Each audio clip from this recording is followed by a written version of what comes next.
5ই অগাস্টে যখন সরকার ওই তখনকার স্বৈরাচার সরকার পদত্যাগ করে গিয়েছে, তাহলে আপনারা আমাকে এটি বলতে হবে যে এরপরে কেন আমার এই দেশে স্নাইপার দিয়ে শুট করে মানুষ মারা হলো, কেন চানখারপুল থেকে শুরু করে শহীদ মিনার কিংবা বাড্ডা কিংবা উত্তরায় অসংখ্য মানুষের মারা গিয়েছিল। তার মানে যখন তিনি পদত্যাগ করে চলে গিয়েছেন তারপরও আসলে এই যে চক্রান্তটি সেটি শেষ হয়নি, তারা চেয়েছিল অস্থিতিশীল অবস্থা তৈরি করতে। আমাদের জায়গাটা হচ্ছে এটি যে 1-2 জন মানুষ ব্যক্তি হিসেবে গিয়েছে, তাকে বাধা দেওয়া হচ্ছে, এটি আমরা সমর্থন করি না। কিন্তু শেষ করি কিন্তু দলীয়ভাবে যে অবস্থানটি তারা তাদের জায়গা থেকে যেটি প্রত্যাশা করছিল যে সবাই মিলে করবে, এটি আইন শৃঙ্খলা রক্ষাকারী বাহিনীর পক্ষ থেকে এই মেসেজটি ছিল, গোয়েন্দা বিভাগের পক্ষে এই মেসেজটি ছিল যে এরকম বড় একটি আবার রিভার্স ম্যাসাকার তারা করার চেষ্টা করতে পারে। সেই জায়গা থেকে আমাদের ওই বিষয়টি ছিল যে ওইটুকুর জন্য আমরা সতর্ক অবস্থানে থাকবো, ওই রকম অবস্থানটাকে আমরা সমর্থন করি না।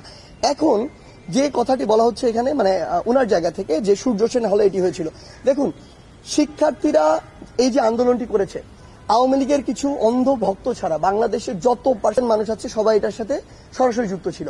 এখানে সকলেই বিভিন্ন আদর্শে বিশ্বাসী। অনেক শিক্ষার্থীদের আমরা দেখেছি, সূর্য সেন হলে সকল শিক্ষার্থী যে এটাতে পার্টিসিপেট করছে ব্যাপারটা এমন নয়। আমরা তো এইসব হলে থাকি, অন্যান্য হলে কোনো হলে দেখেছেন? বাকি 17টা হলে এরকম কোনো কাজ হয় না। সো ওই হলে কিছু অতি উৎসাহী শিক্ষার্থী শোক দিবসকে কেন্দ্র করে করেছে না, ব্যক্তিগত জায়গা থেকে করেছে, এমন একটি কাজ করেছে। ইভেন 32-এও এটি হয়েছে। আমরা সরাসরি বিভিন্ন টকশোতে বলেছি, মিডিয়াতে বলেছি, এই বিষয়টিকে আমরা সমর্থন করি না। আমাদের তারা একটি শোক পালন করছে, আমরা তাদের সাথে সমর্থন করি না। আমরা মনে করি না যে এই রাষ্ট্রীয় শোকটি তারা যেভাবে পালন করছে এটি হওয়া উচিত। কিন্তু তারা যদি ব্যক্তিগত জায়গা থেকে যতটুকু পালন করতে চায়, ওইটুকুতে ন্যূনতম রেসপেক্ট আমাদের শো করা উচিত। আমাদের অবস্থানটি হচ্ছে এটি। অর্থাৎ বিগত সময়গুলোতে আমরা যেটা দেখে এসেছি বাংলাদেশ 16 বছরে, যে কেউ একটি কাজ যখন ক্ষমতায় থাকে শুধু তারটি এস্টাবলিশ, বাকি সবকিছু না। আমরা এটা চাই না।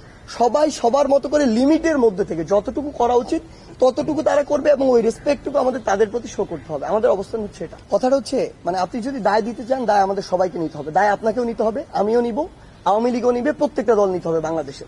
এই দায় কোনোদিন একদিনে তৈরি হয় না। এই দায় 16 বছরে তৈরি হয়েছে। আমরা দেখেছি 16 বছরে পুরো বাংলাদেশের প্রত্যেকটি সেক্টর কিভাবে চুপ ছিল, কিভাবে ক্ষমতার অপব্যবহারের ফলে তারা তাদের জায়গা থেকে তাদের যে ভূমিকাটা পালন করা ছিল কেউ করেনি। এই যে জনবিস্ফোরণটি আপনি দেখছেন, যেটি হয়েছে 16 বছর পরে এই জায়গাটিতে দাঁড়িয়ে, এটি ঘটার পরে এখন সবাই সবার জায়গা থেকে যত কিছু বলার বলছে। 16 বছর ধরে যদি এই মানুষগুলো তাদের জায়গা থেকে কথা বলতো, বিষয়টি এ পর্যায়ে কখনো যেত না। যদি দায় নেয়, আমাদের সবাইকে দায় নিতে হবে। আমি এটাতে একদম দ্বিমত করবো না এই জায়গা থেকে। কিন্তু আপনি যদি দায় দেন, কোন নির্দিষ্ট একটি গোষ্ঠীকে দিতে পারবেন না। কেন দিতে পারবেন না? কারণ আমরা দেখেছি, আমরা যখন ডিবি হেফাজতে ছিলাম, আমাদের সাথে যেগুলো হয়েছে মিডিয়া সেগুলো প্রকাশ করতে পারেনি। কেন? হয়তো এমন হতে পারে করতে দেয়া হয়নি, কিন্তু পারেনি তো, এটাই তো বাস্তবতা। আমরা দেখেছি সরকার তার ক্ষমতার অপব্যবহার করে আমাদেরকে হেফাজতের নামে 6 দিন আটকে রাখা হয়েছে। একটা মানুষকে 24 ঘন্টার বেশি জিজ্ঞাসাবাদের জন্য কোনদিন আটকে রাখা যায় না। সেটাতে এই যে একটি প্রেশার ক্রিয়েট করার যতটুকু বিষয় ছিল সেটি করা হয়নি। আমরা দেখেছি আমাদের আন্দোলনের সময় অসংখ্য সংবাদ সম্মেলন আমরা করেছি। বাংলাদেশের বর্তমান যে প্রচলিত মিডিয়া, সিঙ্গেল একটিতে কোনো কিছু আসে না।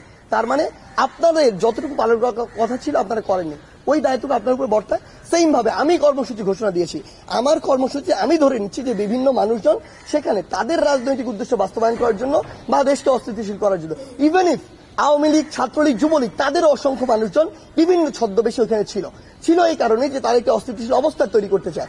আপনি দেখেছেন এই যে সংখ্যালঘুর বিষয়টা নিয়ে পুরো বাংলাদেশ যখন অস্থিতিশীল হচ্ছিল, আপনি যখন ঘেটে দেখেছেন, রিপোর্টে দেখেছেন যে ওই সময়টিত তারা ছাত্রলীগ, আওয়ামী লীগ, যুবলীগ নিজেরাই ওই মন্দির ভেঙেছে। আমরা এরকম অসংখ্য রিপোর্ট দেখেছি। যখন পিছনের দিকে গিয়েছি আমরা দেখেছি তারা বিভিন্ন বাড়িতে হামলা করেছে, ভাঙচুর করেছে। রিজন কি? রিজন হচ্ছে তারা একটি অস্থিতিশীল অবস্থা তৈরি করতে চায়। সো আলটিমেটলি এই যে দায় দেওয়ার বিষয়টি, আমরা বিশ্বাস করি এই জায়গায় দায়টি আমাদের সবার। তবে আমরা এটুকু বলছি, আপনি যেটি বললেন যে এই শোক পালন করার উচিত কিনা, আজকে 2024 সালের এই গণ অভ্যুত্থানে আওয়ামী লীগের যেসব নেতাদের উপরে আমি বলছি যে অত্যাচার হয়েছে, ধরে নিলাম তারা দেশ ছেড়ে পালিয়েছে, তাদেরকে মামলা দেওয়া হয়েছে, এই যে ঘটনাগুলো হয়েছে, এটার জন্য কি এখন আমরা শোক পালন করব? যদি এটার জন্য না করি, 15ই আগস্ট 1975 জন্য আমরা শোক পালন করব না।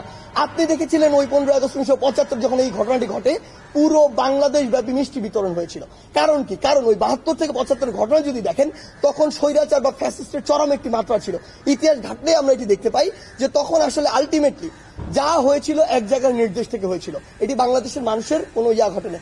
এমনকি বাংলাদেশের সাধারণ মানুষ ওই সময় যে বিষয়টি হয়েছিল, যে সাধারণ মানুষ তার যে বিচারটি সেটি পায়নি, বরং বিচার নির্দিষ্ট একটি ঠিকানা থেকে, ধানমন্ডি 3200 কয়েকটি ঠিকানা থেকে পুরো বাংলাদেশে যেত। সো ওই সময় সামগ্রিক একটি বিপ্লবের ফল ওটি ছিল। আসলে আপনি যাদেরকে আজকে মানে দোষ দিয়ে ফাঁসিতে ঝুলাচ্ছেন, দেশের বাইরে পাচার করছেন, তাদের সাথে কি হয়েছিল আপনি সেটি কেন বলছেন না? বিগত 16 বছর ধরে আপনি এটি বলেন নাই, কারণ বললে হয় আপনার চাকরি থাকতো না, মিডিয়া থাকতো না। This is the reality.